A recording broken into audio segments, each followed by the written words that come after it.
தடைகளை உடைப்பவரே,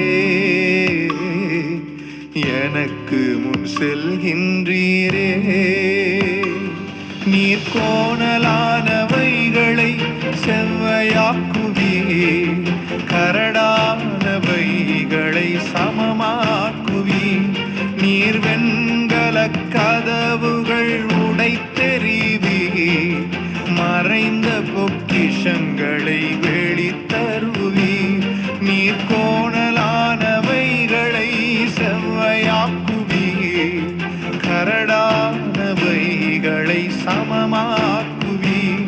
நீர் வெண்கல கதவுகள் உடைத்தெறிவீர், மறைந்த பொக்கிஷங்களை